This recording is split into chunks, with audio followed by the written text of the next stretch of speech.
안녕하세요. 심리맨입니다. 심리맨 TV 채널은 심리와 마음에 관한 이야기를 나누는 심리 전문 채널입니다. 구독과 좋아요로 응원을 해주시면 계속 좋은 컨텐츠로 보답을 하겠습니다.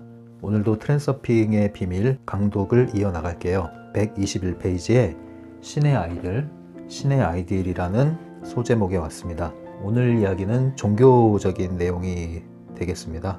그런 얘기를 하잖아요. 우리가 술자리에서나 아니면 사람들 모여 있을 때 두 가지 얘기는 하지 말라고 그러죠. 종교 얘기나 정치 얘기 하지 말라고 그러잖아요. 왜냐면 그런 얘기 하다가 심하면 절교를 할 정도로, 친한 친구와도 절교가 이루어질 정도로 민감한 문제라는 겁니다. 오늘 그 민감한 주제가 펼쳐지는데요. 종교 이야기예요. 종교 이야기. 신의 아이들. 이 장에서 우리가 봐야 될 것은 종교 펜듈럼이라는 겁니다. 종교 펜듈럼. 그리고 또 하나 봐야 될 것이 처음이자 마지막으로 나오는 이야기 같아요. 이게 트랜서핑 신학이라는 말을 사용을 했습니다. 이게 공식적인 용어는 아니고 바딤 젤란드가 이렇게 표현을 한 것이죠. 먼저 이 바딤 젤란드는 이 종교 얘기를 하면서 나름대로의 소견을 얘기하지만 그렇게 크게 주장하는 건 아니고, 그리고 이 독자들에게도 굉장히 쿨하게 얘기를 합니다. 논쟁하고 싶진 않고 받으려면 받고 아니면 말고 이런 식으로 편하게 얘기하는데, 저 역시도 그런 입장이에요. 먼저 이 책에 나온 내용을 설명을 드리고요. 그리고 나서 저의 견해를 조금 추가하고 마치도록 하겠습니다. 먼저 이 책에서 얘기하는 것들은 종교 펜듈럼에 대한 얘기를 먼저 해볼게요. 종교가 곧 펜듈럼이라는 것이죠. 그리고 트랜서핑 신학이라는 것은 뭐냐? 트랜서핑 신학이라고 하면서 언급하는 내용을 간단하게 정리해드리면, 여러분들은 신의 한 조각을 가지고 있는, 여러분들은 신과 함께 공동 창조자들이 바로 여러분들의 위치이고 신분이다. 이런 얘기를 하는 것입니다. 그러면 종교 펜듈럼이라는 것은 무엇이냐? 일단 펜듈럼이라는 것은 원칙은 동일하죠. 펜듈럼의 원칙은 뭐예요? 지지자를 필요로 하죠. 그리고 지지자들을 통해서 에너지를 수확해 가죠. 그리고 수확한 에너지를 통해서 계속 펜듈럼이 강화되고 보존되죠. 이 원칙입니다. 펜듈럼은 또한 뭘 가지고 있죠? 규칙을 가지고 있습니다. 이게 펜듈럼의 원칙, 기본 골격이잖아요. 그리고 이것은 어떠한 외적으로는 조직의 형태로 나타난다고 그랬죠. 마찬가지입니다. 종교도 이러한 형태를 띠고 있다는 것이죠. 그래서 어떻게 이러한 형태를 띠고 있느냐, 이제 이 종교 펜듈럼의 특징을 몇 가지가 여기에 제시가 되는데요. 첫 번째 특징은 종교 펜듈럼의 지지자들, 이 지지자들은 굉장한 적대감을 가지고 있다. 누구에 대해서 적대감을 가져요? 자신들을 지지하지 않는 사람들, 핍박하는 사람들에 대한 적대감을 가지고 있다. 이것이 첫 번째 특징이고요. 두 번째 종교 펜듈럼의 특징은요, 중재자를 가지고 있다. 이런 조직 체계 안에 중재자가 있다는 거죠. 중재자. 대리인이 있다는 거죠. 신의 대리인. 직접 소통이 하는 것이 아니라 보통 이 교주가 있다는 거죠. 중간에. 그리고 세 번째 특징은 고행을 요구한다. 세속을 벗어나서 금욕주의, 수련 이런 것들을 필요로 한다는 것이죠. 요구한다는 것이죠. 그리고 네 번째 종교 펜듈럼의 특징은요, 헌신. 사실 헌신이란 이름에 희생을 강요하는 것이죠. 희생을 요구하는 것이죠. 다른 것을 다 내팽개치고 오직 이 조직, 이 펜듈럼, 이 종교 펜듈럼 안에 모든 것을 다 갖다 바쳐라. 그래서 그 어떤 펜듈럼보다 강력하다고 얘기하는 것입니다. 정치도 이 정도는 아니거든요. 그래서 종교 펜듈럼이 가장 강력하다라고 볼 수 있을 정도로 종교 펜듈럼은 인류사에 오래도록 사라지지 않고 존재하는 펜듈럼이라고 볼 수 있죠. 요즘에 한국에서 신천지가 지금 말이 많은데, 신천지도 나름 계보가 있잖아요. 계보가, 그 이단의 뿌리부터 이단의 계보가 있잖아요. 그 펜듈럼이 모습을 바꾸면서 그 본질은 변하지 않으면서 계속 이어지고 있는 것이죠. 왜 이어질까요? 지지자들이 있으니까. 지지자들이 있는 한 없어지지 않습니다. 그렇게 종교 펜듈럼의 네 가지 특징을 정리를 하고 책에서 이따 다시 자세히 또 보도록 할게요. 그리고 트랜서핑의 신학이라는 것은 제가 말씀드렸듯이 이 두 가지입니다. 트랜서핑의 신학, 바딤 젤란드가 언급하는 것은 여러분들은 신의 한 부분이다. 그리고 여러분들은 공동 창조자다. 신의 공동 창조자다. 이 얘기를 하는 거예요. 지금부터는 제가 조금 더 보충해서 설명을 드리도록 할게요. 종교라는 게 뭐냐 이거죠. 종교라는 게. 보통 종교 그러면 기독교, 불교, 유교 이런 무슨 교 이런 걸 떠올리시잖아요. 종교라는 것은 첫 번째 조건은 사람이 만든 거라고 보시면 돼요. 사람이 신, 이 신은 기독교에서 말하는 신을 떠나서 모든 어떠한 섬기는 신을 말합니다. 모든 섬기는 신. 그래서 어떻게 봐야 될까요? 소문자를 써야 될까? 여러 신들이 있죠. 근데 나름 자신의 신을 섬기니까 사람마다는 다르겠지만 어쨌든 보이지 않는 신을 상정하고 있는 것이죠. 어쨌든 신이 되고자 하거나 신을 섬기려고 하거나 뭐 어떻게 해서든지 어쨌든 이 속세를 벗어나서 초월을 하려고 하는 그러한 동기를 가지고 있죠. 이러한 동기를 가지고 사람이 만들어낸 것이고요. 그래서 섬기는 겁니다. 사람이 신을 위하여 그리고 신을 통하여 이러한 세속, 더 중요한 것은 세 번째, 자아를 벗어나려고 하는 거죠. 이 세 가지. 그래서 이 결과로 무엇이 만들어져요? 어떠한 형식, 종교의 형식이 만들어지죠. 카톨릭이든 기독교든 불교든 나름대로의 종교 수행 방식이 있잖아요. 여러 가지 형식이 만들어진다는 형식이. 그리고 마지막으로 그것을 형식을 지키기 위한 노력, 수련 이런 것들이 일어난다는 거죠. 이게 이제 그 종교의 조건이라고 보시면 되는데, 그래서 종교라는 것은 사람이 만들었다는 거죠. 사람이 누구를 위하여 만들었을까요? 신을 위하여 만들었을까요? 사실은 자아를 위하여 만들었다는 거죠. 자아를 위하여. 이것이 이 지금 책에서 바딤 젤란드가 종교 펜듈럼 얘기하면서 자아 얘기를 전반부에 계속 얘기하거든요. 사실은 우리가 자아를 초월하고자 하는 욕구가 다 있죠. 지난번에 우리 얘기했잖아요. 매슬로우의 욕구 위계론 중에서 마지막 단계에 매슬로우가 하나 더 추가한 욕구가 있다고 그랬죠. 자아 초월 욕구. 이 욕구가 곧 영의 욕구라고 제가 말씀드렸잖아요. 그리고 기본 욕구가 몸의 욕구고, 그리고 자아 실현 욕구를 비롯하여 뭐 소속감 욕구 등등이 혼의 욕구라고 했을 때, 사람은 몸이 있고 혼이 있고 영이 있다고 했습니다. 그러면 이 영이라는 부분이 우리가 흔히 말하는 영성이라는 것을 추구하는 영역이죠. 그래서 여기서 신이 되고자 하거나 아니면 신을 섬기고자 하거나 신과 교감하고자 하는 그러한 욕구, 그래서 현실, 속세에서 벗어날 뿐 아니라 자아에서 탈출하고 싶다 이거죠. 그래서 이러한 것이 이제 영성을 추구하는 단계로 넘어가게 되는데, 이 단계에서 많은 종교들이 포진되어 있다는 겁니다. 여기에 종교 형태를 띠고 있는 단체를 포함해서 많은 종교들이 여기에 포진되어 있다는 것인데, 제가 말씀드린 건 바로 이 지점에서 여러분들이 길을 잃을 수 있으니 굳이 나는 여기를 얘기하지 않겠다. 그리고 진정으로 이 지점으로 가고 싶은 분들은 조심해서 가시라, 이런 얘기를 제가 한 거예요. 그럼 종교 펜듈럼이란 뭐냐? 여기에 포진해 있는 거예요. 여기에 어떤 이 영의 욕구가 해결되는 지점에서, 영성을 추구하는 지점에서 온갖 종교 펜듈럼들이 여기 포진해 있습니다. 근데 이것은 과학의 영역이 아니거든요. 믿음의 영역이거든요. 그러다 보니까 이 사기를 칠 수 있는 공간이 아주 그냥 시장이 블루오션인 거지. 블루오션 어떻게 보면. 근데 누구에게 이러한 사기, 종교 펜듈럼이 사기를 잘 칠 수 있느냐? 바로 혼이 약한 사람들이에요. 혼이 약한 사람들.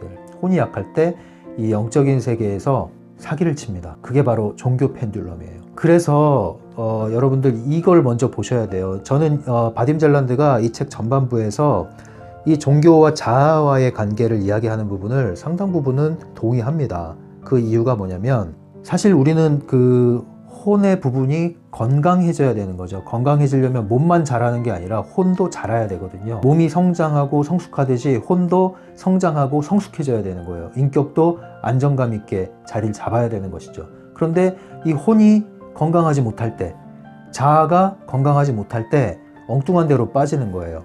양극단으로. 자아를 우리가 성장시키기 위해서 직면하고 직시하고 가야 되는데, 이것을 외면해버리죠. 외면해버림으로써 우리는 두 가지 양상을 띱니다. 둘 다 도망가는 거예요. 첫 번째 도망가는 도피 양상, 두 번째 도피 양상이 있는데, 첫 번째 도피 양상은 방치하는 거예요. 질주하게 내달리게 그냥 놔두는 거죠. 그래서 이것은 굉장히 이기적인 쪽으로 흐르게 되고요. 그 이기적인 것은 결국은 범죄를 향해서 나아가게 만듭니다. 반면에 두 번째 도피 양상은 뭐냐면, 이러한 자신의 자아를 직면하고 대면하기가 두려워서 도망가는데, 어떻게 도망가요? 포장을 합니다. 뭘로 포장하냐면 선행으로 포장을 해요. 굉장히 자신이 이타심이 있는 사람으로 포장을 하는데, 이게 이제 종교인이 되는 거예요. 겉으로 보면은 굉장히 선하고 안정되어 있는 것처럼 보이지만 실상은 자아가 복잡합니다. 흔들리고 깨져 있고 손상되어 있고 위축되어 있고 이런 상황입니다. 그런데 이것을 통해서 어떻게 해요? 자신을 덮는 거예요. 그리고 신이라는 대리인이 이것을 채워주죠. 이러한 선을 행하는 것에 대해서 신의 말씀으로 보상을 받는 거죠. 내세를 산정을 해서 그때 이러한 것들이 쌓여서 그 당시에 이제 나중에 이걸 보상을 받을 것이다. 그래서 지금의 고행을 감내하고 가는 거죠. 이 길을 가는 거예요. 근데 여전히 이 자아는 괴로움을 당합니다. 첫 번째 양상이든 두 번째 양상이든 이기적이든 이타적이든 범죄인이 되든 종교인이 되든 바딤이 얘기하는 것은 결국은 자아로부터 나왔고 자아를 위하여 나온 행위라는 것이죠. 결국 종교라는 것, 종교 펜듈럼이라는 것은 이 자아를 진정으로 초월하는 것이 아니라 이 자아라는 것을 오히려 더 감싸기 위해서, 보호하기 위해서 또는 채우기 위한 또 다른 방편일 따름이다. 이렇게 이해를 하시면 됩니다. 바딤 젤란드가 말하는 종교 펜듈럼이라는 것이요. 상담하시는 분들이나 임상심리 하시는 분들은 잘 아는 검사죠. MMPI라는 검사가 있는데요. 이 검사를 하게 되면 우리의 그 정신 건강 상태가 잘 드러납니다. 병리적인 문제도 체크가 가능하고요. 그리고 이 검사를 통해서 내가 어떠한 문제를 과도하게 바라보고 있는가, 그리고 어떠한 문제를 과도하게 숨기려고 하고 있는가, 이런 어떤 의도, 검사자의 의도 같은 것도 잘 드러나게 되어 있습니다. 그런데 예전에 굉장한 신앙심을 자랑하던 아주 선하고 착하고 굉장히 행복하다고 제가 볼 땐 주장을 하는 어떤 분이 상담실에서 이러한 검사를 받았어요. 근데 왜 상담실 자꾸 오는지 모르겠어요. 계속 행복하다고 얘기하고 나는 문제가 없다고 그러고, 그런데 왜 상담실을 계속 못 가요? 일단 그거 자체가 단서죠. 뭔가 마음에 들지 않는 거예요. 근데 결국은 이 검사 결과를 봤을 때는 이분의 내면이 고스란히 드러났어요. 굉장히 어려운 상황이었습니다. 엄청나게 억압을 하고 누르고 또 눌러서 겉에 왜 화장을 하면은 혈색이 좋아 보이잖아요. 근데 화장을 지웠더니 굉장히 혈색이 안 좋은 그런 상황이라고 보시면 돼요. 근데 이런 경우가 어디에 많냐면요, 종교인 분들 중에 이런 분들이 상당히 있습니다. 그래서 아이러니하게도 심리학과 종교와의 관계가요, 이 종교는 뭐 여러 가지 종교를 얘기하는 겁니다. 다수의 종교인들이 상담 공부하러 많이 오세요. 상담 심리학을 공부하러. 왜 그럴까요? 이런 문제 때문에 그래요. 결국은 내 마음이 편해져라 이러고 내가 종교 생활을 하는데 결국은 언제 무너져요? 자아를 건드릴 때 무너져요. 자아를 건드릴 때. 누가 건드려요? 이 종교 생활을 하는 집단 안에서도 인간관계가 있을 거 아니에요. 거기서 툭 찌르면 이게 푹 터진단 말이죠. 그냥 적당히 거리 두고 생활할 때는 신앙심이 괜찮은 것 같았죠. 그런데 툭 건드리면은 자아가 안 그래도 건강하지 않고 안 그래도 힘이 약한데 푹 건드리면 푹 찔린단 말이에요. 그러면 뭐예요? 그만큼 더 신에게 귀의를 해요. 근데 그러다가 지친 사람들이 이 심리학을 공부하러 온단 말이에요. 심리상담을. 다른 분들도 도와줘야 될 거 아니에요. 이 종교 지도자인 분들은 나름. 근데 이게 한계가 있단 말이에요. 그러니까 이 심리학의 도움을 받으러 와요. 근데 심리학은 또 어디로 가요? 영성 쪽으로 또 가요. 인간의 완전한 존재는 영을 포함하기 때문에요. 영의 영역을 우리가 만족시키지 못한 상태에서는 인간이 완전히 만족할 수 없다는 거죠. 그런데 이 심리학이 상담 심리학이 완전성을 추구하기 시작하면 영성으로 가게 돼 있다는 거예요. 그래서 이러한 만남이 이루어지는 거죠. 만남이. 그런데 이 트랜서핑 원리 또는 이 트랜서핑 신학으로 굳이 말하자면 이게 아니라는 거예요. 이게 전제가 잘못됐다. 이 종교라는 전제가 잘못됐다. 결국은 자아에 대한 답을 찾으려고 하는데 이렇게 해서 찾아지지 않는다. 이 얘기를 하는 거죠. 이 트랜서핑 신학으로 얘기하면. 받아들이는 건 여러분들 몫입니다. 자, 이제 책을 읽으면서 부가 설명을 드릴게요. 신의 아이들이라고 했을 때, 자, 이런 모습이 되겠죠? 이렇게 무릎 꿇고 있는 모습이 있겠고, 신을 섬깁니다. 그리고 나는 무거운 짐을 이렇게 안고 이렇게 앞으로 갑니다. 힘겹겠죠? 땀이 삐질삐질 나고. 그래도 괜찮습니다. 이것만 바라보고 가는 거예요. 두 번째는 뭘까요? 두 번째는 이 책에서 말하는 거죠. 네 안에 이 신의 조각이 있어. 그래서 너도 신이 될 거야. 너도. 이렇게 얘기하는 게 트랜서핑 신학인데 저는 이것은 동의하지 않는다는 거죠. 왜냐하면 이거 역시도 저의 입장은 이거 역시도 이 초월의 영역, 영성의 문턱에서 여러분들의 방향을 혼미하게 만드는 또 하나의 이것도 노림수다. 그러니까 조심해라. 저는 이런 건 그렇게 얘기하고 싶습니다. 그리고 또 하나의 영역이 있죠. 또 하나의 영역은 신이라는 것이 존재한다면 그 신이 이렇게 밖에서 고행을 하면서 섬기는 벌레 같은 내 모습이 아니라 이 신이 들어와서 생명이죠. 그러니까 생명사상 들어와서 이 생명이 자라는 것, 이런 원리가 있는 거죠. 그러면 이것과 이것의 차이를 아시겠습니까? 분리돼서 고행하는 게 있고요. 이 종교의 영역이죠. 뭐 많은 신들이 있는데 나도 그들 중에 하나의 또 하나의 신이야, 이렇게 주장하는 게 있죠.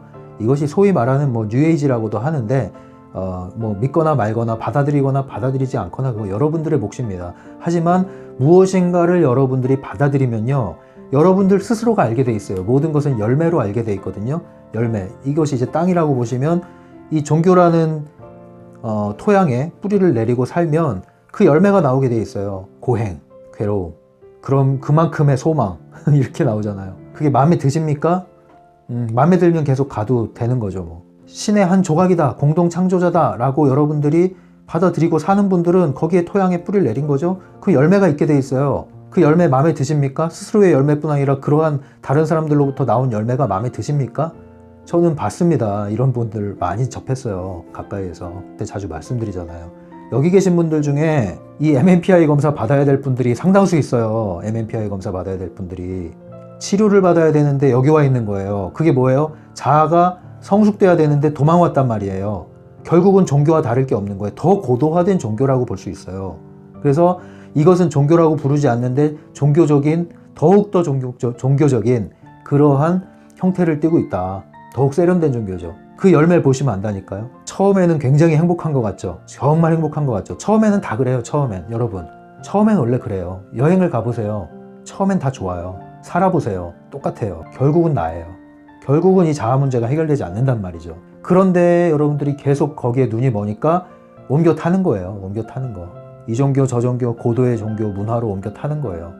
그러지 말란 말이죠. 트랜서핑은 이거를 굳이 건드리진 않습니다. 이 책에서도 말하지만 언급은 하죠. 지금처럼 이 영적인 영역을 언급을 하죠. 오늘처럼. 하지만 여기에 대해서는 그다지 중요하게 여기질 않아요. 여러분도 그렇게 하십시오.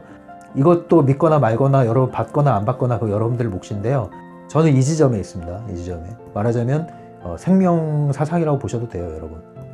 이 얘기는 오늘이 종교 펜듈럼 얘기하는 날이라서 여기까지만 얘기하고 언급할 일이 별로 없을 거예요. 중요한 것은 이 지점을 계속 제가 강조하는 거예요. 조심하셔라. 이 지점은. 무조건 쫓아가지 마라. 여러 명상 어떠한 단체들, 무슨 수련단체들, 자 거기 보시면 전형적으로 종교 펜듈럼이 형성돼 있죠. 교주가 있고 중재자가 있고 조직화가 돼 있고 규칙이 있고 집단 생활하죠. 어디는 아예. 그리고 굉장히 행복하다고 하는데 모르겠어요. 그게 집단 수용소지 그게 뭡니까? 그리고 그것을 통해서만 에너지를 여러분들이 받을 수 있다? 그렇지 않습니다. 이게 아니면 안 돼. 그러면 그거는 분명히 깨트리시고 나오셔야 돼요. 일반적인 세상에서도 사기칠 때 그런 식으로 하잖아요. 지금 이거 안 사면 너 손해봐. 뭘 손해봐요. 사니까 망해버리는데. 이거 아니면 안 돼. 그런 말에 너무 현혹되지 마세요. 네. 그러다가 여러분들이 펜듈럼, 종교 펜듈럼 안에 갇힙니다. 특히 마음 공부하시는 분들은 기존 종교를 나와서 또 다른 어떤 형태의 수련단체에 들어가게 십상해요. 조심하셔야 됩니다. 이렇게 얘기해도 또 가시는 분들은 어떻게 할 수가 없어요. 시간을 또 잡아먹고 후회를 하셔야 이 얘기가 이제 귀에 들어올 수 있는데 할 수 없죠. 뭐. 그 다음에 이 책에서 얘기하는 자아가 뭐 좋고 나쁘고를 떠나서 필요한 겁니다. 근데 어떻게 돼야 되느냐? 건강해야 된다. 건강한 자아란 뭐냐? 건강한 자아라는 것은 자유의지, 선택권을 확보한 상태를 얘기하는 거예요. 그런데 여러분들 이 종교 펜듈럼을 보시면 이러한 자유의지를 말살해버리잖아요. 선택권을 말살해버리잖아요. 결국은 건강한 자아가 없는 사람들이 이런 종교 펜듈럼에 쉽게 빠져요. 그래서 정말로 건강한 신을 제대로 찾는 사람들은요, 이 자아가 건강해요. 그리고 건강해야 돼요. 상처 있고 건강하지 않은 자아가 초월이라는 미명하에 다가오는 종교 펜듈럼을 만나면 그 마수에 걸려들기가 아주 쉽다는 거죠. 나오기가 아주 어렵다는 거죠. 122페이지 보시겠습니다. 122페이지 보면 이제 중간에 보시면 하지만 자기 자신을 본래부터 올바르게 생각하는 사람들은 왜 그리도 신을 찾는 것인가? 자신감이 없고 두렵기 때문에 하나님을 찾는다. 이런 얘기를 하죠. 이게 이제 종교에 대한 얘기를 하는 건데 종교와 자아에 대한 얘기를 하는 거예요. 종교와 자아. 그래서 자아는 모욕감을 느끼기 전에는 나쁘지 않고 방해도 되지 않는다. 상황에 따라 사람이 자기 자신을 다른 사람들과 비교하게 될 때, 그리고 자신이 완벽하지 않음을 발견할 때 자아가 일어나는 것이다. 말하자면 이 자아가 있잖아요. 건강한 자아라는 것은 자유의지의 소유 여부거든요. 자, 자유의지가 있다, 자유의지가 없다 볼 때 약한 상태, 이것이 바로 의지처를 찾는 상태예요. 의존성이 높아 있는 상태예요. 이때 종교 펜듈럼이 착 달라붙는다는 거죠. 그런데 건강한 자아는 독립적이라는 거죠. 여기서 독립적이라는 것은 뭐 이기적이다, 아니면 남과 함께 하지 않는다, 그 뜻이 아니에요. 독립적인 존재로서 주체적으로 삶을 살 수 있는 힘이 있다는 거예요. 역량이 있다는 거예요. 이러한 자유의지를 가진 사람, 이 상황에서 성장하여서 기꺼이 그 자유의지를 내려놓음으로써 진정한 신을 받아들이는, 이것이 진정한 신의 세계에 들어가는 것이지, 이 자신이 약해진 자, 무너진 자, 상처 입은 자를 의지처를 찾기 위해서 가는 것은 종교 펜듈럼에 걸려들기 위한 길이다, 이 얘기예요. 그러니까 전초오류에 빠지지 말라, 그 얘기를 또 하는 거예요. 전초오류에 빠지지 말고, 몸이 아프면 병원 가고, 마음이 고쳐야 되면 상담 받고, 자기 개발이 필요하면 열심히 습관을 기르고, 이 얘기를 하는 거예요. 땀을 흘려 일하고. 그러면서 우리 건강한 자아가 이쪽을 향해 나가는 겁니다. 진정한 초월을 향해서. 이 차이를 아시겠죠? 그 성경 보시는 분들은 사도행전 보시잖아요. 거기 누가 나와요? 바울 나오잖아요. 유명한 바울. 교회 안 다녀도 바울이라는 이름은 들어보신 분 있잖아요. 이 원래 이름이 사울이었잖아요. 사울. 사울이라는 이름에서 바울이라는 이름으로 바뀌게 된 계기가, 다마스쿠스로 가는 길에 빛이 강하게 임해서 눈이 멀어서 고꾸라지잖아요. 그때 신과 대화를 나눈단 말이에요. 신의 음성을 듣고 대화를 나눠요. 그런데 사울이 그 전에도 신을 섬겼어요. 그냥 섬긴 게 아니라 엄청나게 열심히 섬겼어요. 그러한 사울이 신을 만나요. 신을 섬긴 사람이 신을 만나요. 그리고 과거에 신을 섬겼던 것을 다 내려놔요. 그러면 이 사울이 바울이 되면서 진정으로 신을 섬긴, 이것이 이제 이 진정한 신을 섬기는 차원으로 넘어간 것이고, 바울이 그 전에 굉장히 앞장서서 하나님을 섬기고, 그리고 하나님을 믿지 않는 사람들 핍박하고, 이런 일을 했을 때 정말 거의 완전한 사람이었고 완벽한 사람이었어요, 종교적으로. 그런데 그게 뭐예요? 종교 펜듈럼의 지도자, 지지자였다는 거죠. 그 차이를 아시겠습니까? 그런데 일로 넘어가기 위해서 사울이 어떤 사람이었냐 이거예요. 사울은 건강한 사람이었어요. 자아가 건강한 사람이었다고요. 아마도 그 지덕체 부분에서 완전했던 것 같아요. 건강한 사람이었단 말이에요. 문제가 있는 사람이 아니에요. 그걸 아셔야 돼요, 여러분. 123페이지에 보시면 이게 나오죠. 이기적인 사람과 이타주의자 나오죠. 제가 얘기했던 것처럼 양극단으로 치닫는 거예요. 이런 자아가 손상을 당했을 때 그 자아를 해결하기 위해서 건강하게 극복을 할 생각을 안 하고, 성장할 생각을 안 하고, 자기 자신을 방치해서 이기적이고 범죄적으로 흐르는 게 있고, 악행이죠. 이건 악행. 그리고 자신을 보호하기 위해서 의지처를 찾아 들어가고, 자기 자신을 포장함으로써 선행이라는, 종교라는, 이타라는 펜듈럼으로 포장을 하는 경우가 있다는 거죠. 둘 다 자기 기만입니다. 자기를 속이는 거예요. 정신승리죠. 괜찮다, 이것이 다 지나갈 것이다, 이것이 인생이다 하지만 결국엔 속이 문드러지고 있는 겁니다. 솔직하게 스스로를 생각해 보시면 답이 나올 거예요. 123페이지에 계속 보시면, 혼자 있을 때 그 불편함을 벗어나기 위해 자아는 흔히 극단적인 행동, 즉 자기 자신을 부인하는 행위를 시작한다. 자아는 자신을 사랑하는 것은 나쁜 것이니 다른 사람들을 사랑해야 한다고 선언한다. 사람은 자기 영혼에게 등을 돌리고는 의지처를 얻기 위해서 자신의 삶을 누군가 또는 무엇인가를 위해 바치려고 신이나 다른 대상에 빠져든다. 이 얘기죠. 이 극단으로 빠지는 거예요. 그 뒤에는 이제 이 범죄에 빠지는 얘기 나오죠. 그래서 이타적이 되거나 이기적이 되거나 이렇게 얘기를 하는데, 이타적이 되는 방면이 바로 의지처를 얻기 위해서 그렇게 된다는 거죠. 왜 의지처를 얻고 싶어 할까요? 우리의 자유의지, 선택권이 이렇게 약하고 빈약한 상태에서 의지처를 필요로 하기 때문에 이렇게 쉽게 종교 펜듈럼에 포획된다는 것입니다. 이제 밑에 하단 맨 마지막 줄에 자기 에고를 벗어나기 위해 신에게로 향하는 것은 내적 중요성의 길이다. 당신 자신을 다른 사람들이 심판하게 하면 내적 중요성이 나타나기 시작한다. 이 자아가 종교 펜듈럼을 찾잖아요. 그러니까 종교에 귀의를 했는데 오히려 자아를 벗어났다기보다는 내적 중요성을 더 강화하는 계기가 돼버렸다는 것이죠. 왜 내적 중요성이 강해졌을까요? 여러분들 이러한 종교 펜듈럼에 사로잡히면, 종교 펜듈럼의 지지자가 되면, 여기 나왔죠? 특징 아까 얘기한 게 뭐예요? 적대감을 갖는다고 그랬죠. 그러니까 이 진정한 어떤 신과 합일이 된 상태라면 사실 자석이 되는 거거든요. 자석. 그 존재 자체가 끌어당기는 거예요. 사람들을 몰고 다니고. 물건도 두 종류 파는 사람이 있잖아요. 물건을 차려놨더니 사람이 막 몰려드는 게 있고, 어떤 사람은 가방 들고 물건 팔러 계속 돌아다니는데 허탕만 치는 경우가 있잖아요. 그럼 이 사람은 왜 물건을 사러 이렇게 올까요? 물건이 좋으니까 오죠. 멀리서도 오는 거예요. 이 물건 사러. 비싸도 사러 오는 거예요. 왜요? 그만한 가치가 있으니까. 근데 이 물건이 비단 물건만 그런 게 아니라 사람 존재도 그렇다는 거죠. 그만한 가치가 있으니까. 그러니까 예수라는 역사적인 인물이기도 했잖아요. 하나님의 아들이자 곧 하나님. 그러니까 거기에 뭔가 매력을 느낀 사람들이, 무리들이 몰려드는 거 아니에요. 자석이 된 거죠. 자석이. 거대한 자석이. 그런데 종교인들은 이러한 존재가 되지 못한단 말이에요. 단절돼 있어요. 그러한 존재가 되지 못하고 늘 가련한 상태에 있으면서 신을 섬기면서 이것이 사라지면 내가 사라지기 때문에 이걸 지키려는 강한 노력이 뭘 만들어내요? 적대감을 만들어내는 거예요. 이게 바로. 이걸 건드리면 날 건드리는 거야. 근데 나를 건드려서 싸우질 못하니까 이걸 지키기 위해서 지지한단 말이에요. 이 사이비 종교가 전형적으로 이런 형태예요. 교주 중심으로 똘똘 뭉쳐 있잖아요. 그리고 사회 밖으로 안 나가잖아요. 세속을 차단하고 나는 거룩하게 산다고 하지만 사회생활 왜 못하거든요. 사회생활을 못해요. 그러니까 여기 들어와서 사는 거예요.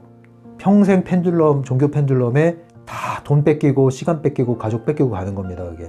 종교 자체가 펜듈럼일 수도 있지만 종교인으로서 펜듈럼에 사로잡힐 수도 있다는 것입니다. 그래서 내적 중요성이 건드려지는 만큼이나 종교의 지지자들은 강하게 이 적대감을 가지고 싸우는 거죠. 그래서 사람 죽이는 거예요. 그러다 사람 죽이는 거예요. 신의 이름으로. 발끈하는 거죠. 발끈하는 거. 강제로 끌고 가고 내가 옳은 걸 확인시켜줘야 되거든. 그러니까 사람들 막 끌어들이는 거예요. 124페이지. 남들의 눈치를 볼 필요성에서 벗어나면 모든 것이 만족스럽고 에고는 사라지며 단지 총체적인 온전한 개성이 남는다. 당신을 어떤 틀에 끼워 맞추려고 하고 당신이 변해야 한다고 외치는 사람들의 말을 듣지 말라. 나처럼 따라해 라는 펜듈럼의 법칙을 쫓지 말란 얘기죠. 좀 봐야 될 거는 당신이 변해야 한다고 외치는 사람들의 말을 듣지 말라. 여기서 변해야 한다. 변화. 여러분 변화하고 싶잖아요. 그래서 여러분들 또 이 채널 듣잖아요. 그런데 이 변화라는 개념을 좀 새롭게 가졌으면 좋겠어요. 이건 트랜서핑에서 말하는 것이기도 한데요. 복원, 회복 이런 말을 쓰세요. 차라리. 그리고 이 변화라는 개념을 어떻게 생각하시냐면 두터운 껍질을 벗겨내는 변화라고 생각하세요. 그러니까 본래의 모습으로 돌아가는 변화라고 생각하십시오. 본래의 모습을 찾는 변화라고 생각하십시오. 얼굴에 화장이 있는데 화장 지우고 나면 변하긴 변하죠.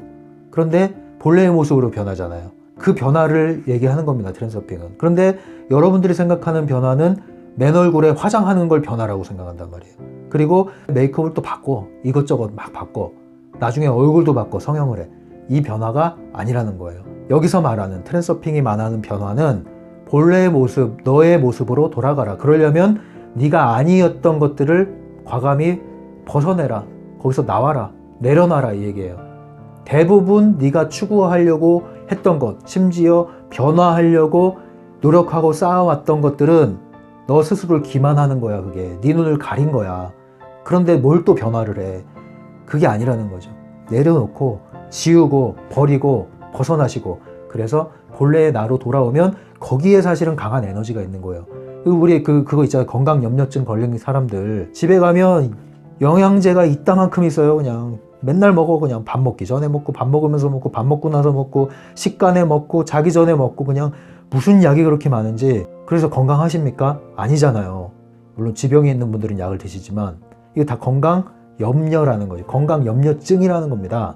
그래서는 안 된다는 거예요. 이거 변화염려증도 있어요. 보면 변화염려증 일종의. 변화 안 하면 안 될 것 같아. 걱정돼. 그래서 그냥 막 이 책 저 책 사고 여기저기 다니고 변화하는 거야. 왜 하냐고 그러면 몰라. 살아남기 위해서.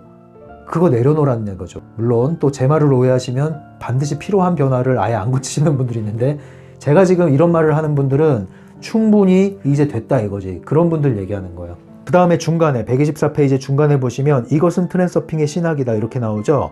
이게 이제 트랜서핑의 신학이라는 말을 여기서 처음 쓴 것 같아요. 그리고 마지막인 것 같아요. 또 안 나오는 것 같아요. 제가 기억하기로는. 바딤 젤란드의 그 태도가 마음에 드는 거죠. 다만 누구에게도 강요하지 않는다. 나는 절대적인 진리를 선포하지 않고 단순히 몇 가지 법칙을 파악하려고 하는 것 뿐이다. 누구나 자기 자신만의 결론을 내릴 권리가 있다. 저 역시도 마찬가지예요. 이것을 얘기해드리고요. 선택은 여러분들의 몫이고 여러분들 스스로가 알게 돼 있습니다. 종교 펜듈럼의 특징이 여기 나오는데요. 아까 제가 말씀드린 게 여기 쭉 나와요. 종교 펜듈럼의 지지자들은 완강한 적대성으로서 자신을 쉽게 눈에 띄게 한다. 그래서 종교 펜듈럼의 특징 첫 번째 적대감. 그 다음 맨 밑에 단락에 종교 펜듈럼의 둘째 특징은 중재자가 있다는 거예요. 중개자가. 본질적으로 종교는 중개자를 통해서 신과 교통한다. 125페이지 첫 번째 단락에 보시면 이것은 종교 펜듈럼의 특징 중에 세 번째 고행입니다. 고행 또는 수련. 강도 높은 수련. 그죠? 일반적으로 모든 영적인 길은 고행의 길로 이어져 있다. 영적 수련의 높은 단계에 올라간 깨달은 사람들은 세속사에 관심이 없어진다는 견해가 있다. 이 함정에 빠지지 말라. 각자는 자신의 풍요와 평안과 행복에 관심을 가져야 한다. 그렇지 않다면 그 사람은 어떤 도그마에 완전히 빠져 있는 것이다.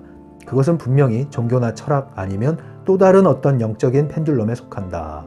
여기에서 또 다른 어떤 영적인 펜듈럼은 이 종교뿐만 아니라 종교성을 띠고 있는 여러 가지 수련, 단체, 어떤 교주 형태의 스승을 모시고 있는 그런 조직을 이야기할 수 있습니다. 여러분 말 안 해도 아시는 분들은 알 거예요. 뭔지. 그 다음 밑에가 이제 종교 펜듈럼의 특징 네 번째, 헌신입니다. 헌신이란 이름의 뭐예요? 희생이죠. 희생. 펜듈럼의 둘째 법칙에 따라 종교는 조직의 이익을 위해 지지자가 자신을 헌신적으로 자신을 바칠 것을 강요한다. 사람이 이 미끼를 물면 그는 정말 다른 것에는 관심이 없어진다. 실제적으로 이런 깨달음을 얻은 사람의 영혼은 꽉 막힌 상자에 갇혀 있어서 자기에게 필요한 것을 볼 수 없다. 그죠? 자기 기만입니다, 이게. 깨달았다고 하는데 눈이 멀어버린 거예요. 전처오류라니까요, 이게 전처오류. 126페이지입니다. 126페이지에 가면 이제 볼딕체 볼게요. 펜듈럼은 사람들로부터 자신의 능력에 대한 인식을 빼앗았을 뿐만 아니라 신의 일을 하는 것을 신을 숭배하는 것으로 슬쩍 바꿔치기 하여 삶의 의미 자체를 왜곡시켜 놓았다. 신을 숭배하는 이미지가 이겁니다. 내 안은 지금 계속 텅 비어 있어요. 그런데 이것을 통해서 정신승리 희망 고문을 하고 있는 겁니다.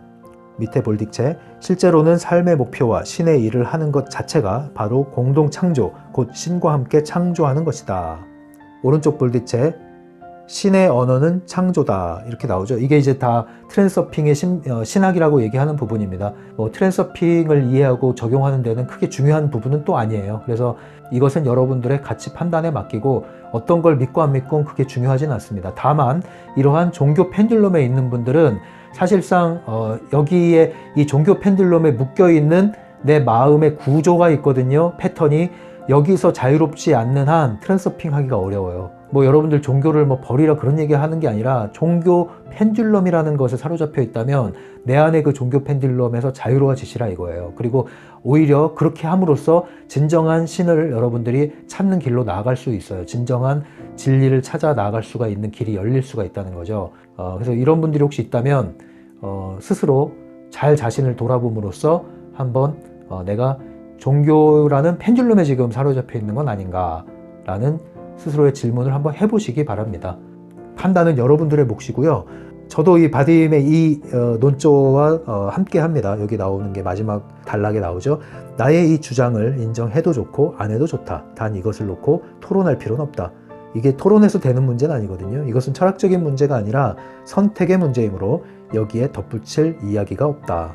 저도 그런 입장입니다.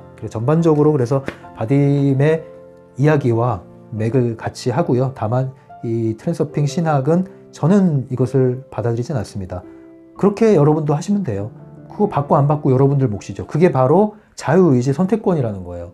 이런 방식으로 여러분들이 생활을 하면 아무 문제 없는데 이 종교 펜듈럼에 있는 분들은 이 자유의지 선택권에 의해서 선택했다기보다는 의지처의 필요를 의해서 펜듈럼에 헌신을 한 거기 때문에 적대감과 중요성이 들어있다는 거죠. 그걸 아시라는 거죠. 이게 이제 오늘 종교 펜듈럼에 대한 얘기고요. 종교에 대한 얘기는 자주 나오진 않을 거예요. 이 2장에서 특별히 그런 것들을 많이 건드리고 있죠.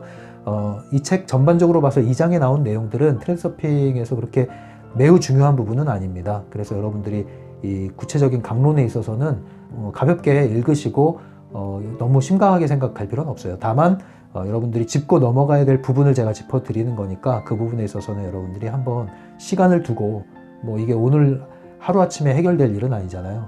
인생에 시간이 필요한 건데 천천히 화두처럼 여러분들이 붙들고 한번 자문을 하시면 길이 열리지 않겠습니까? 그렇게 한번 해보시고요. 오늘도 끝까지 시청해 주시고 여전히 댓글 남겨주시고 질문해 주시고 또 카톡으로 문의해 주시는 분들께 감사드립니다.